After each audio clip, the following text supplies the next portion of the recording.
Algebra. Algebra? Linear algebra? What is algebra? What is linear algebra? Can I do algebra? All these questions and more in today's lecture of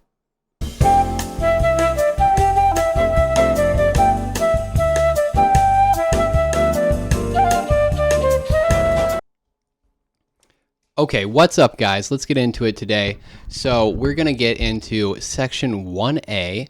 We're going to do this a little tiny bit different than what's in the textbook. This is one of the main places we'll have a slight deviation from how it's presented there.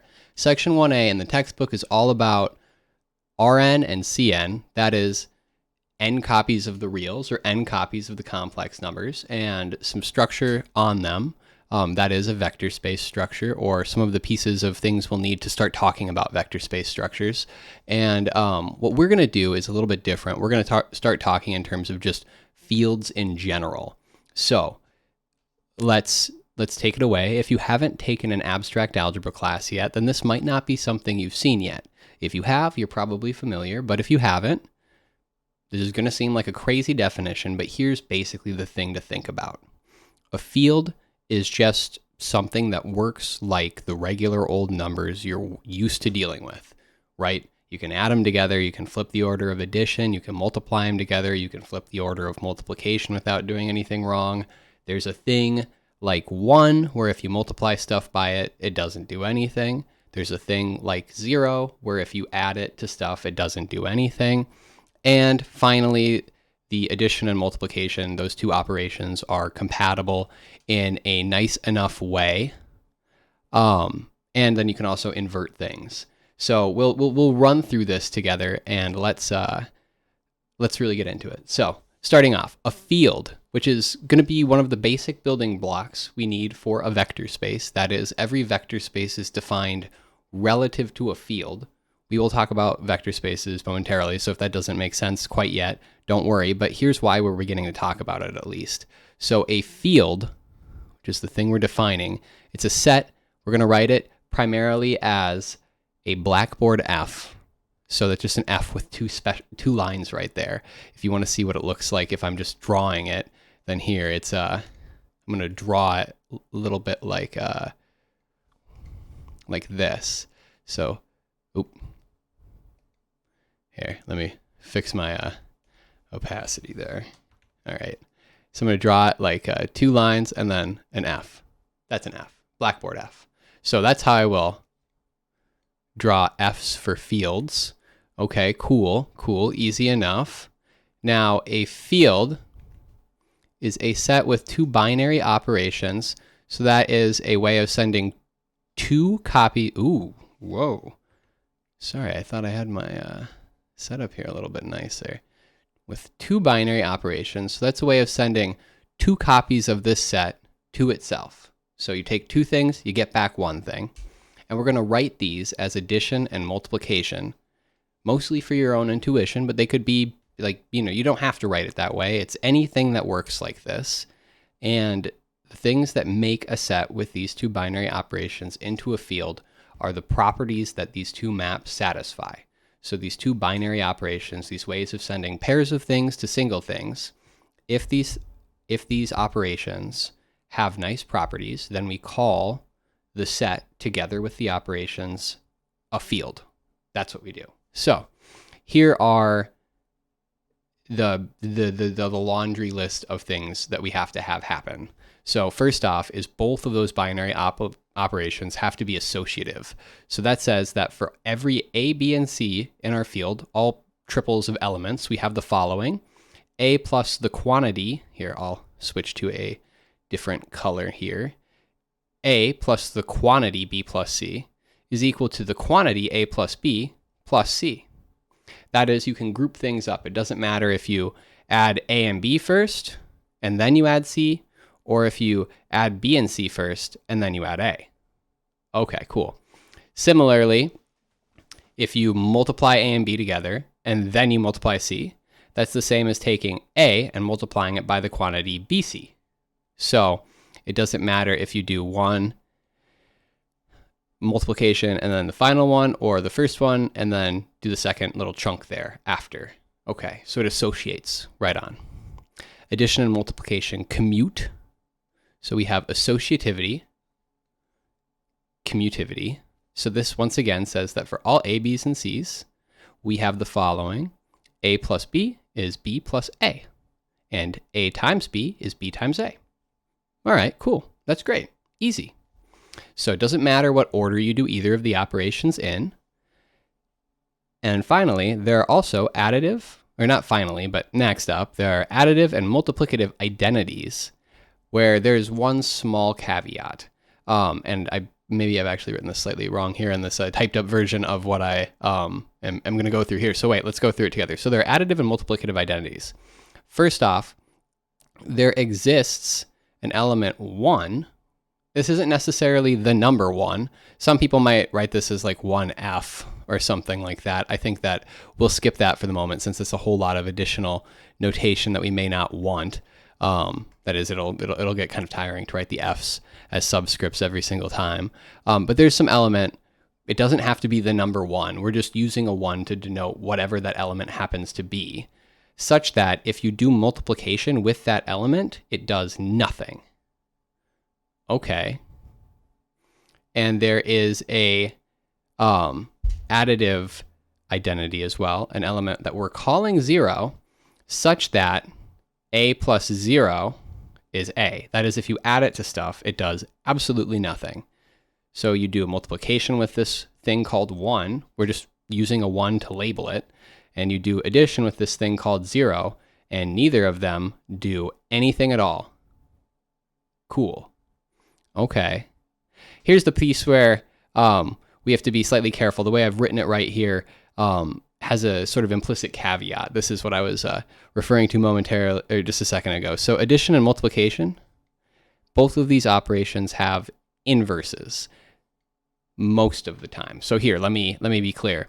So for addition, at least, everything is totally good, and we do genuinely have inverses for everything. So for every single A, every single element of our field F, of our set F, we have an element which I will use the symbol minus A to denote.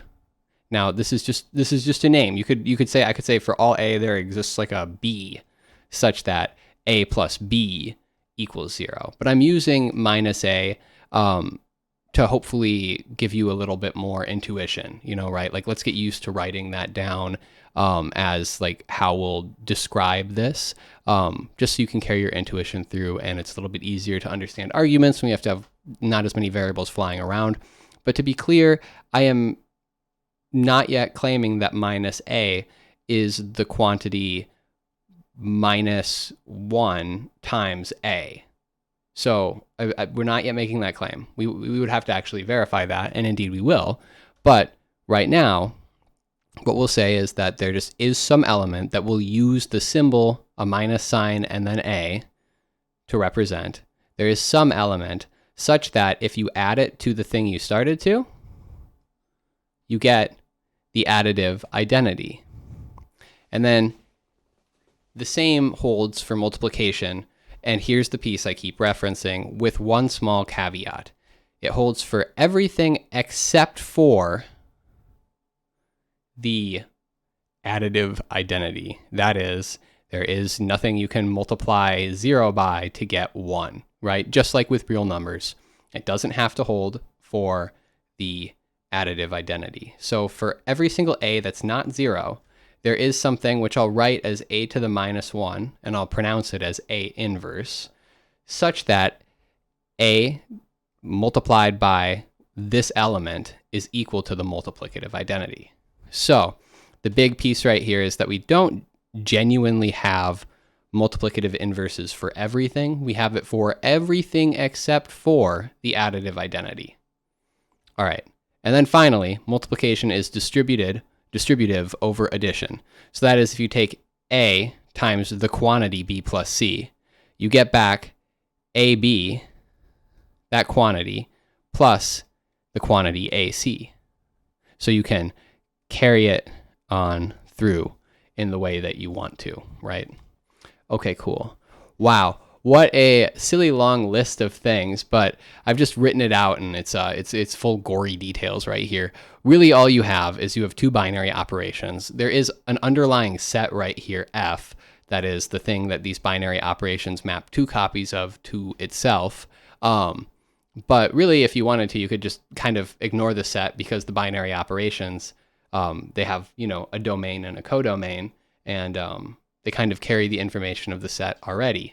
So in a certain sense, a field is really just a pair of mappings from two copies of a thing to one copy of a thing that satisfy these 5 properties. Those properties are associativity, commutativity, the existence of identities with respect to each operation, the existence of inverses for one operation, and the existence of inverses for the other operation on every element except for the additive identity, the identity of the previous operation. And then finally, they play together in the following nice way, that is distribution. Okay, cool. So a field is going to be a very, very foundational piece of talking about vector spaces. How so? Well, we'll get to that in just a moment, but the basic idea is that most of the vector spaces that you've seen so far look like this. They look like the simple kind of list of numbers that you're used to seeing. What I want you to do is become accustomed to, the list of numbers and all that, but mostly become accustomed to not thinking about lists of numbers, little square rectangles of numbers, stuff like that, when you're thinking about vector spaces. Get rid of all that baggage that you're carrying with you from your first exposures to linear algebra. Don't think about, oh yeah, vector, just like a list of numbers, a linear map, it's kind of like a matrix or something like that.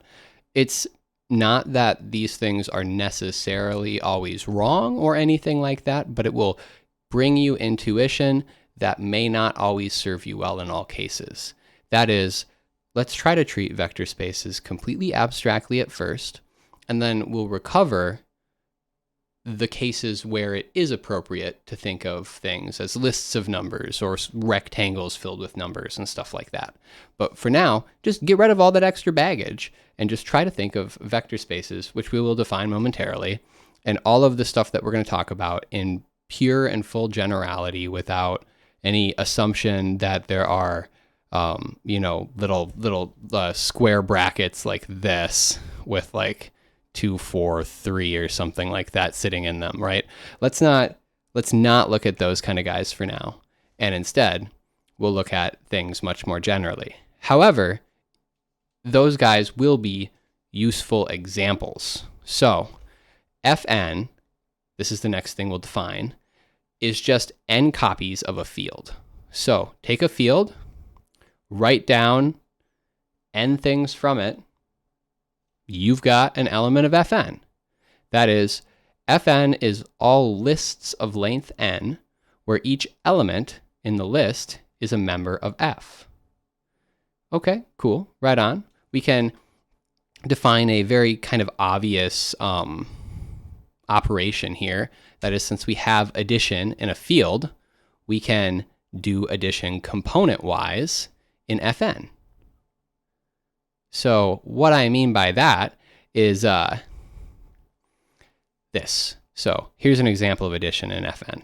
Take two lists of n things, and you add them together by just adding the first thing from each list together, and then you add the second thing from each list together, and the third thing, and the fourth thing, all the way up to the nth thing, and you add those guys together, and now you've got a new list of n things. All right, cool.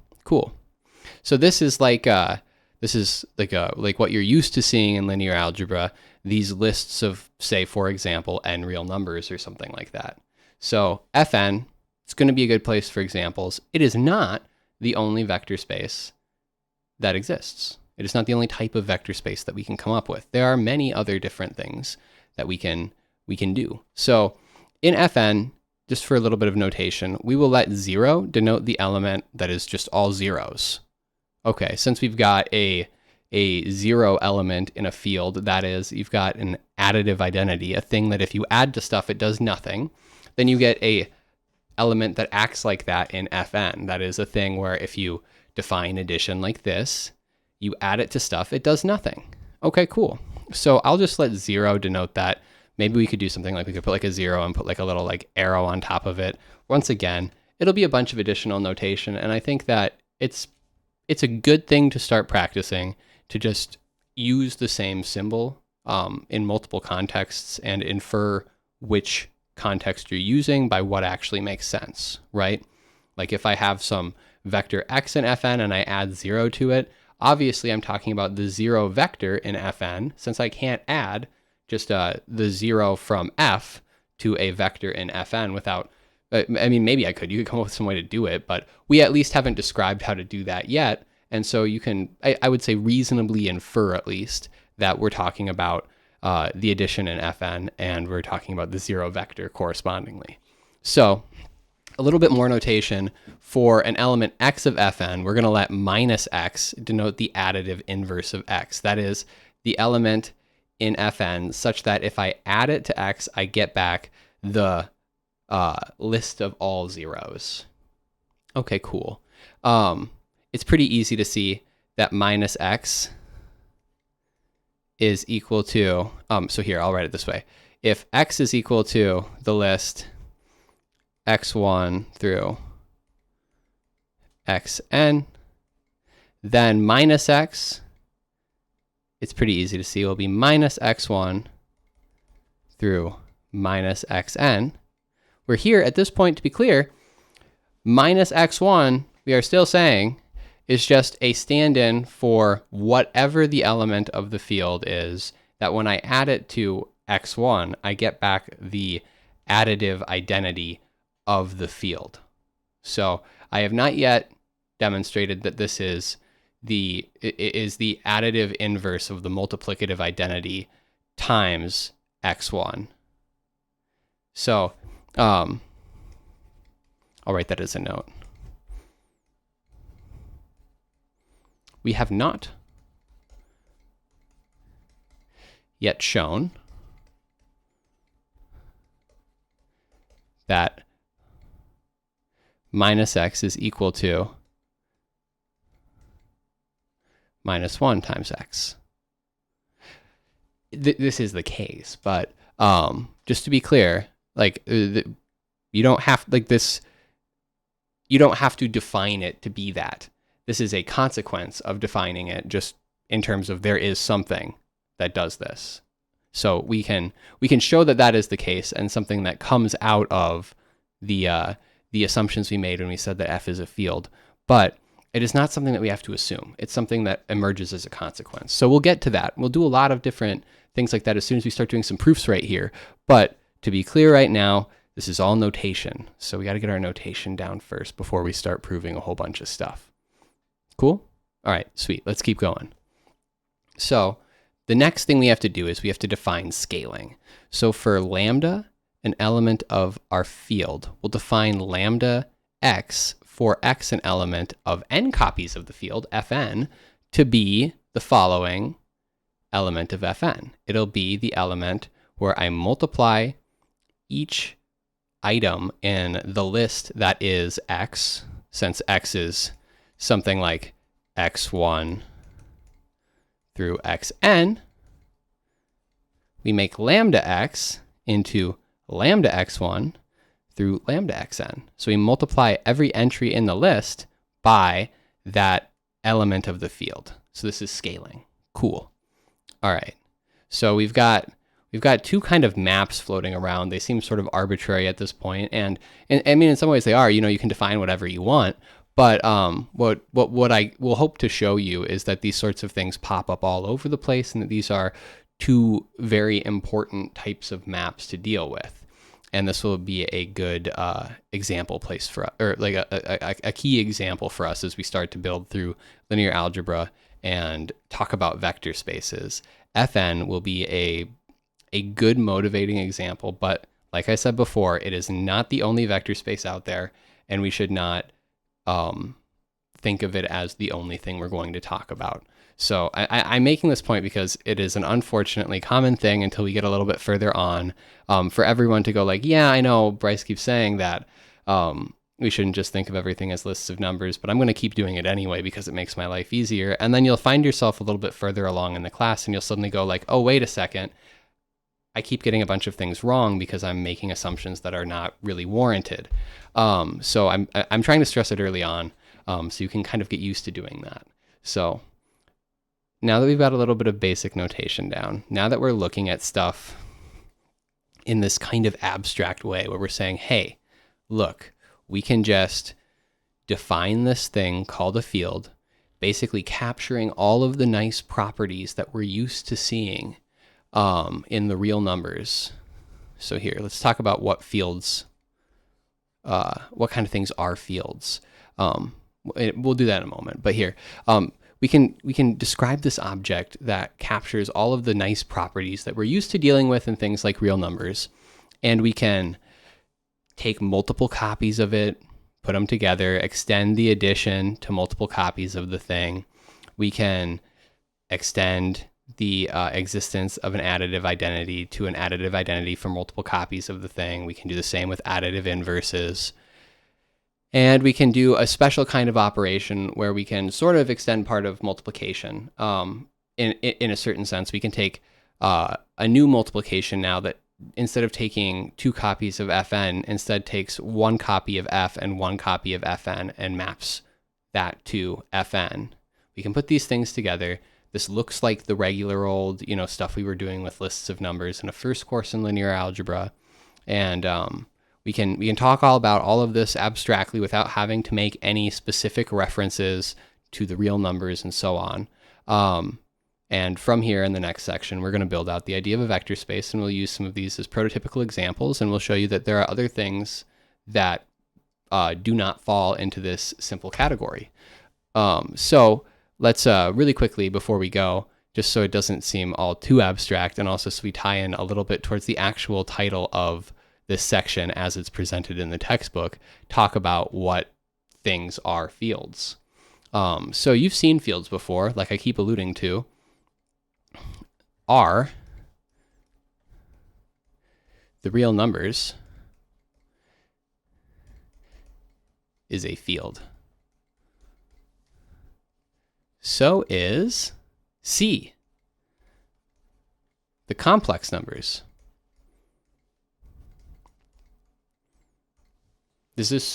Hopefully this is not surprising to anybody. If you have ever dealt with real numbers or complex numbers, which I assume you have, since if you're taking this class right now, you must have taken an algebra course at some point in your life. Not even like an abstract algebra course, but something like like college algebra or high school algebra. You're familiar with all of these laws for real numbers, that you can add things in different orders or switch the order of addition or multiplication and so on. Hopefully none of these things seem too surprising. If we were in person, this is where I would say, can anyone else think of an example of a field? And we would go through the examples you give out and talk about why they either are or aren't fields. But here's another good example of something that's a field. Okay, what if you take some subset of something that is a field? Say, for example, what about the rational numbers? So that is numbers that you can write as an integer over an integer. Well, since the real numbers have associative addition and multiplication, so do the rationals. Since the real numbers have commutative addition and multiplication, so do the rationals. After all, the rationals are a subset of the reals, or the complexes, either one of them. There exist additive and multiplicative identities. This is reasonable. If you take a rational number, then you can certainly look at the rational number 1.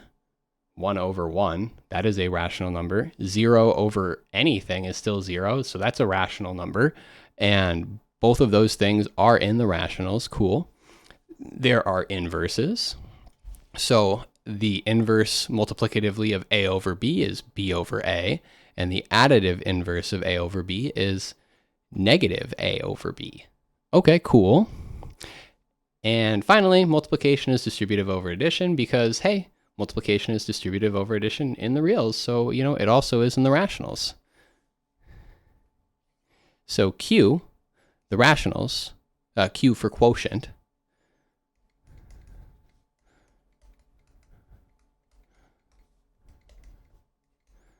is also a field. There are many other fields. In fact, there are much smaller fields as well as larger fields. So if you look at, for example, think about just the set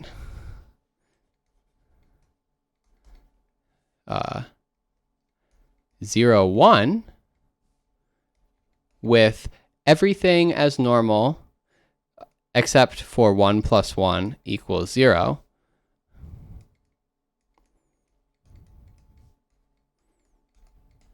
That's also a field. I will leave that to you to check since it's extremely easy. But just what I mean, so this set, so the multiplication works exactly as normal. 0 times 0 is 0, 0 times 1 is 0, 1 times 1 is 1, 1 times 0 is 0. And, 0 plus anything is the same thing you started with. And then the only other thing to do is 1 plus 1, which we've said is 0 here in this case. That's what I mean. Everything is exactly as normal except for this little piece right here. And if you adopt those conventions for addition and multiplication, this one additional thing right here, this little simplification here, so you don't end up going outside of this set, then you get a field. Go through and check it. It's really easy to do since there's only two numbers in this set. But hey, there's a field with only finitely many elements. I won't prove this here or go into too much detail with it, but it turns out that there are in fact fields with finitely many elements only when the number of elements is a power of a prime number, which is kind of interesting and strange. So if you take an abstract algebra course, you will hopefully encounter that. If you find that really interesting, let that be a advertisement to take an abstract algebra course. Finite fields are very cool, but we won't go into that here.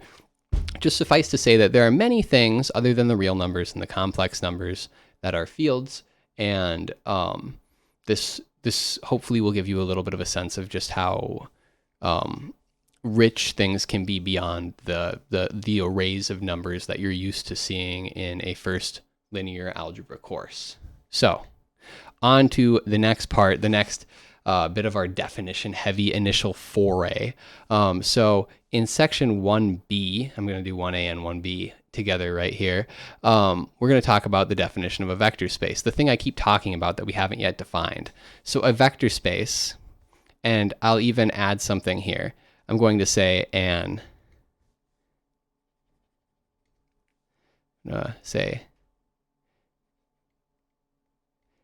F vector space. So a vector space over F, an F vector space, is a set V together with an addition and scalar multiplication such that the following things hold. So there's a few different things that we need to first, there's two basic kind of categories for these different requirements. We'll go through them and I'll kind of try to highlight out that a few of them are about just the operations on V, and then there are the ones that are about how V and the underlying field play together. So the first thing is that when you add together things in V, then it doesn't matter what order you do them in. Commutativity. Okay, cool. Once again, we'll get something similar to what we got in the field case. That is, if we take the quantity U plus V and we add it to W, we get U plus the quantity V plus W. So we have associativity for our operation we're calling addition. There is an element, which we'll call 0 in our vector space V, such that 0 plus anything else in V is just the anything else, what that thing was. There's an element that doesn't do anything when you add. Okay, cool. For every element of V, there is an element which we're calling minus x right now, such that x plus minus x is equal to 0. That is, there are additive inverses in our vector space. For every element, there is an element that turns your element back into the additive identity when you do addition with those two things. Okay, cool. So these ones are all so far just about V. Now we're going to bring the field back in. So for all V's in V, if you scale V by the multiplicative identity of the field, then you get back V. So the multiplicative identity, the scaling identity, I guess we should maybe say, the multiplicative identity of the field is the scaling identity. Okay. And then finally, this last one, this says that the addition of the vector space plays well or interacts nicely with the scaling law. So if you scale the quantity, did I write this backwards? I think I have a slight typo here. Okay. Let me fix that.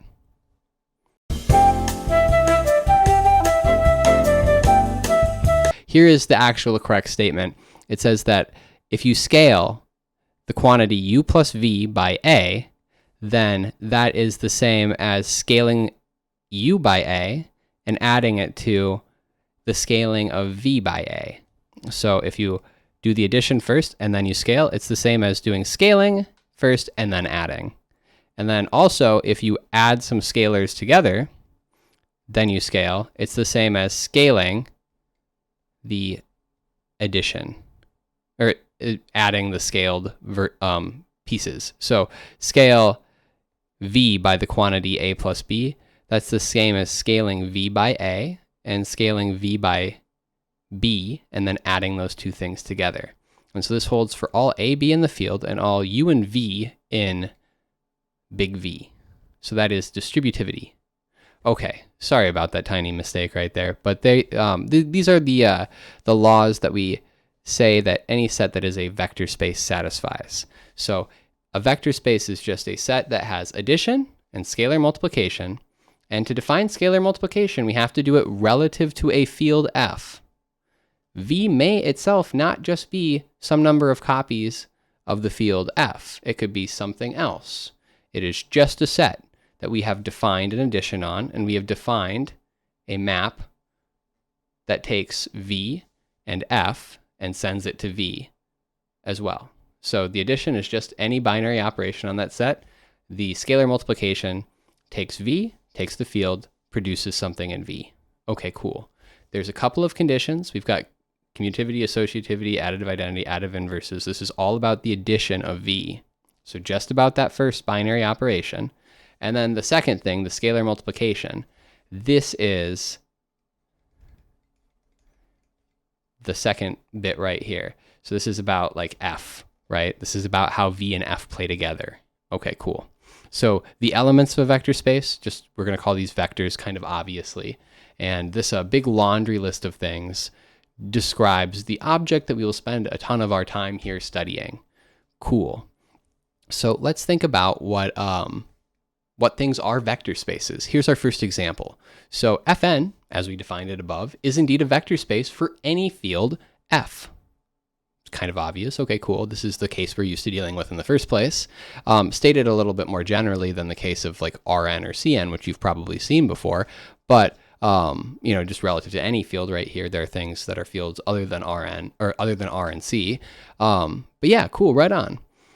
If you take F infinity to be all sequences of elements in your field F, then so is F infinity.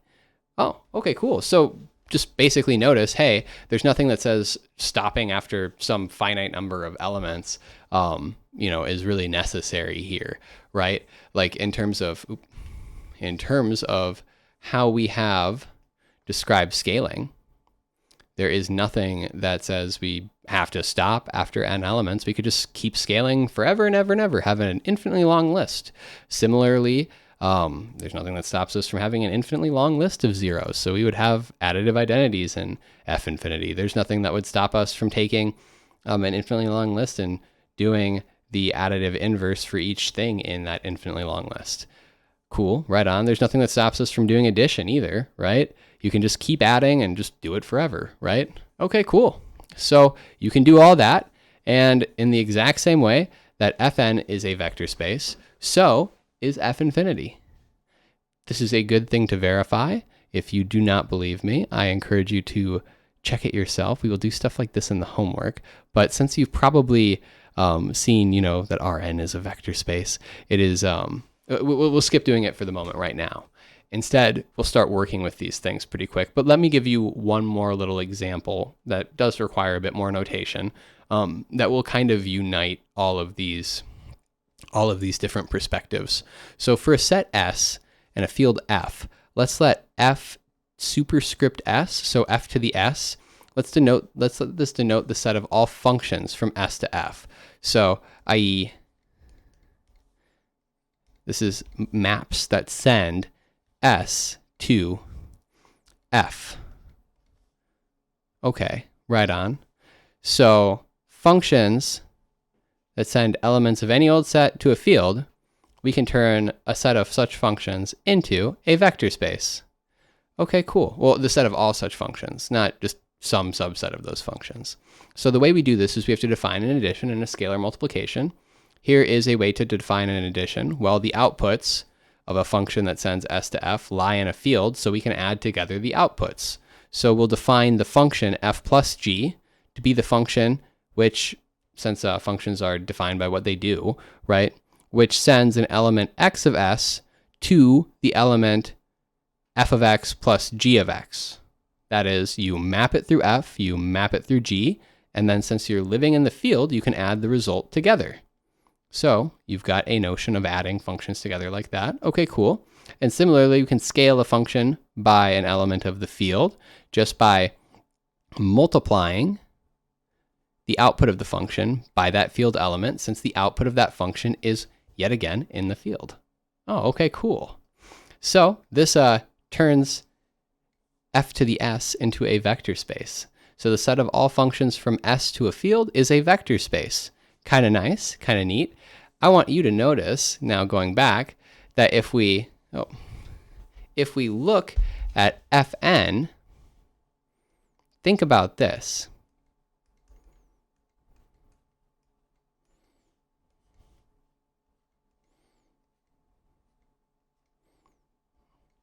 Okay, so x1 through xn, an element of fn, think about the function f that sends the set 1 through n to the field f, defined by f of, I'll say I is equal to, or maybe I shouldn't say I.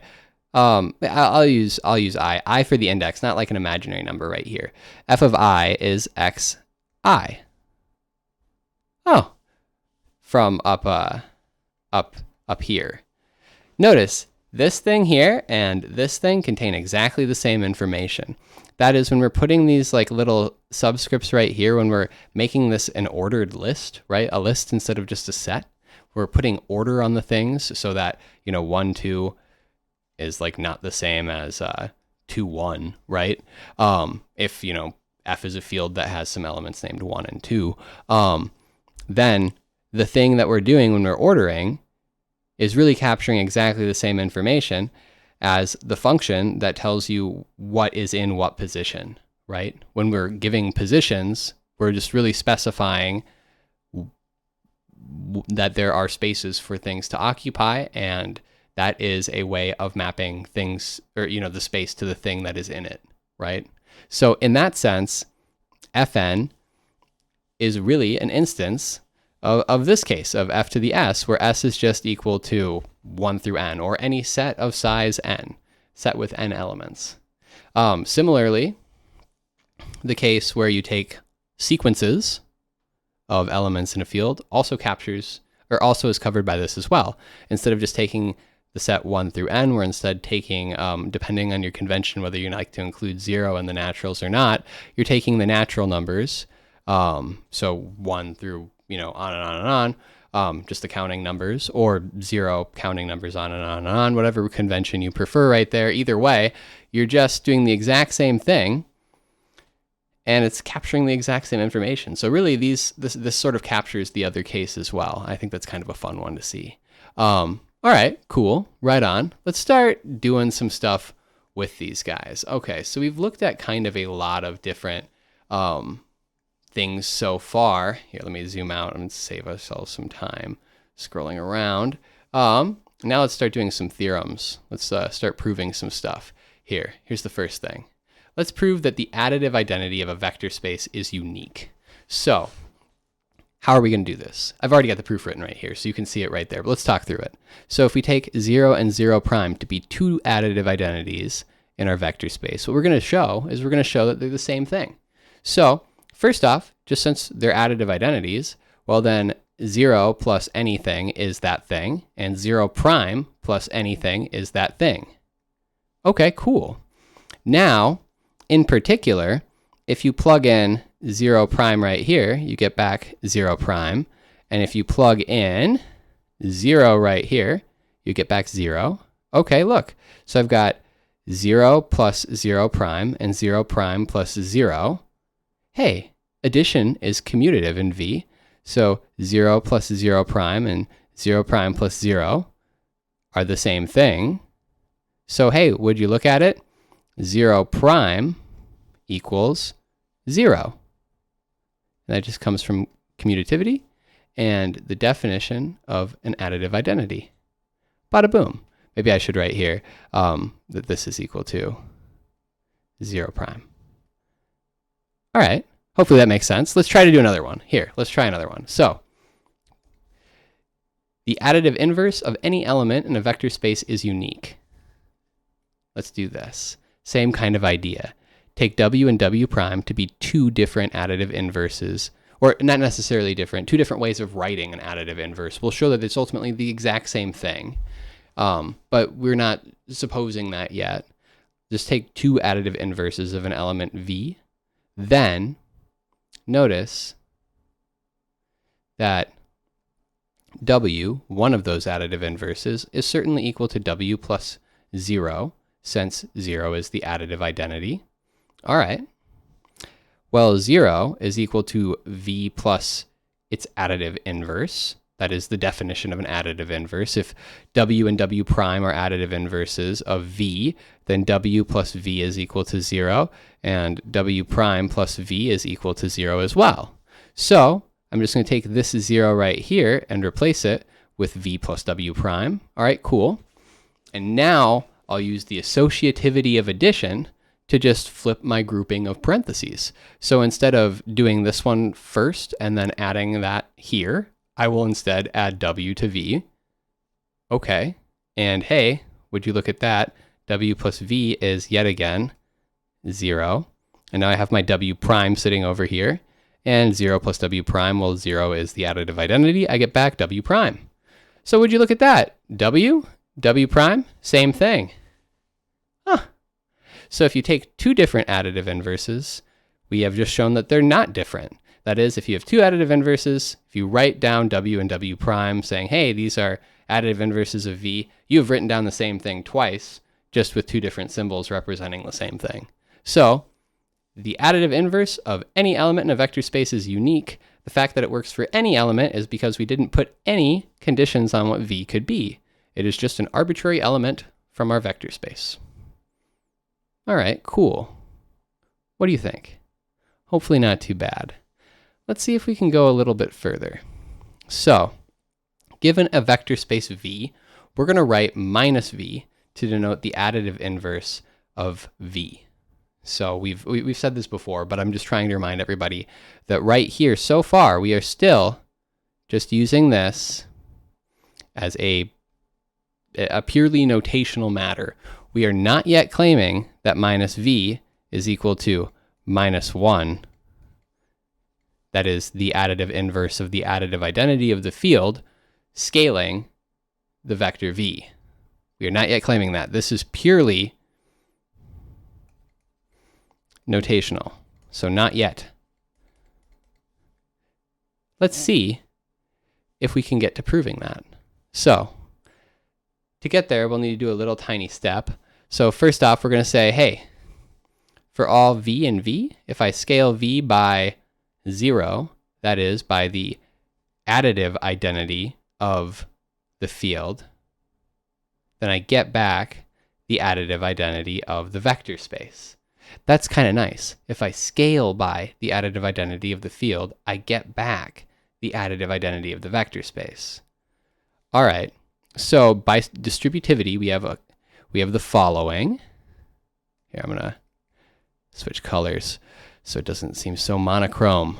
Okay, so first off, scale v by 0. Well, hey, 0 is certainly equal to 0 plus 0, since 0 plus x is equal to x for any old x in the field, right? That is, it is the additive identity. Okay, cool. So certainly if I put in 0 for x, I still get that this statement is true. So 0 is equal to 0 plus 0. Okay, cool. So I could scale v by 0 plus 0. And hey, by distributivity, this is 0v plus 0v. Nice. All right. So combine with the definition of an additive inverse. Now we'll take, okay, 0 is 0v plus the additive inverse of 0v. That is the definition of an additive inverse, right? Whatever the thing is that is the additive inverse of 0v, which we do not yet know is 0. Whatever that thing is, if I add it to 0v, I get back 0. Okay, cool. So 0v plus the additive inverse of 0v, but I know that 0v is equal to 0v plus 0v, so I can replace 0v with 0v plus 0v. Okay, cool. And I still have that additive inverse floating around over there. So this guy's just carrying on through. All right, sweet. And now I can do a little bit of grouping. I'm skipping a step right here. If you don't see it, what I'm doing is I'm basically changing up my parentheses. So if you want, I could write this as follows. I could put these guys in parentheses right here. See, that's what I'm trying to say by my underlining. And then I could regroup my parentheses. So I have 0v plus the quantity 0v plus minus 0v. That is plus the additive inverse of 0v, whatever that thing is. Okay, I could regroup my parentheses, right? Just do some associativity. And then, by the definition of additive inverses, this piece right here is 0. Okay, cool. So I get 0v plus 0, where 0 is the additive identity of the vector space now, not the additive identity of the field, right? Okay. And so from the fact that 0 is the additive identity of the vector space, we know that this here, and this is the step I skipped, gives you 0v. So 0 is equal to 0v. Huh, cool. So these two little pieces right here, maybe they seem kind of obvious. I didn't write them down directly just because they amount to moving around parentheses and just using the definition of the additive identity. But if you're not following on any part of it, that is, I guess, an important step that it is good to spell out in full detail. So, this seems like an obvious fact that you want to just say, well, duh, like, of course that's true. But we don't automatically know it. That's the point. That is the point of a lot of this intro stuff, is that, hey, get rid of your idea that everything is just lists of real numbers, right? It's kind of obviously true that this is the case if you have a list of real numbers, but if you get rid of that assumption, you should get rid of the rest of your idea that you understand how the things work, because you're not even 100% sure of what stuff you're talking about. That is, if you go back to the definition of a vector space, this big laundry list right here, I claim that if you have only ever seen lists of numbers before as vectors, then it maybe is not clear what sorts of things fall into the category of sets with two special distinguished maps that satisfy certain compatibility conditions. What sort of things are those objects, right? I'm imagining, have not probably got a sense of what all of the different things that could satisfy this type of a condition are. You know at least about one of those things, which is lists of numbers. That's what you've been exposed to so far, but do not assume that everything that you know about lists of numbers carries through to all other objects that satisfy those same properties. Some of them will, other ones will not. So let's see what else we can do. We'll begin to encounter some of the pathologies a bit later on, but for right now, we're just trying to be thorough, and this kind of style of argument may seem a bit pedantic initially, but it is really good practice, and I hope you don't gloss over it. It will save you a lot of heartache in the long run if you get used to trying to prove basic facts that you want to take for granted. If you don't take them for granted, which you shouldn't, because we don't know that they're true yet, and you actually engage with trying to prove them, your life will be much better when we get to proofs that are actually difficult, right? When you take your time proving the easy stuff, you get to see how the basic parts under the hood work. And if you understand really well how those basic pieces work, then we start to see them put together in complicated ways. It won't feel nearly as bad. So here, let's prove this fact that I keep saying. So far, we are just using this as notation. Let's prove that the additive inverse of v is indeed equal to the additive inverse of the multiplicative identity of the field scaling v. So let's prove this fact. All right. It's easy. Here we go.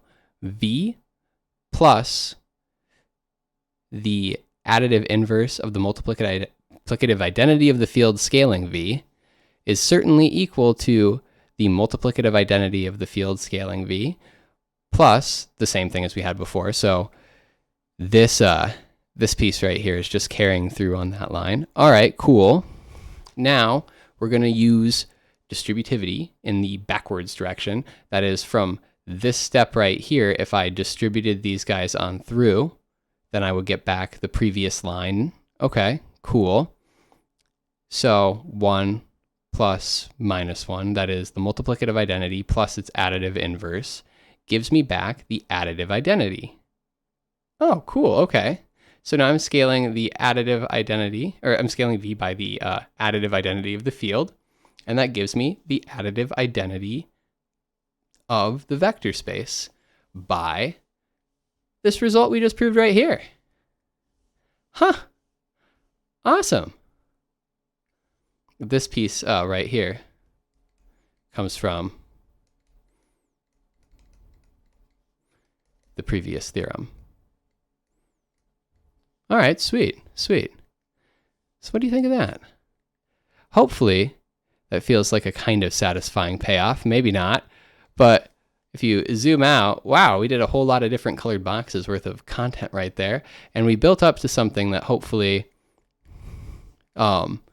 you intuitively wanted to be true from the beginning, but I hopefully have convinced you that these things that you intuitively want to be true are not necessarily super easily reachable results, right? Not that like any part of this was terrifically hard, but look, we had to build up kind of a lot of different steps to get here, right?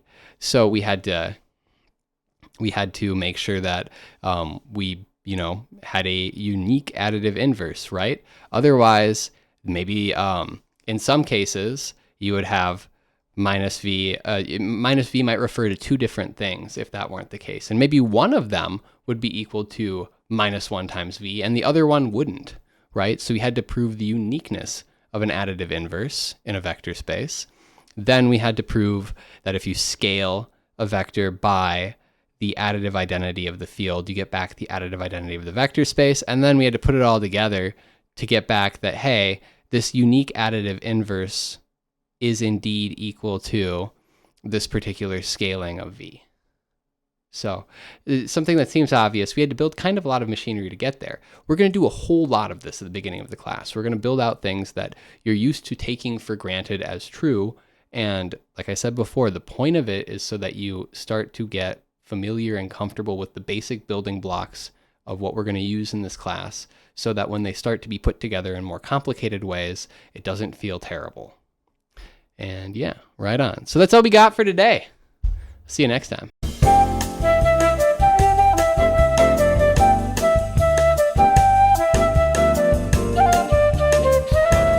Stay away from me. Just stay away from me. Because right now I can't talk to you. Just stay away. You're mad at me. Stay away from me. Don't say a word to me.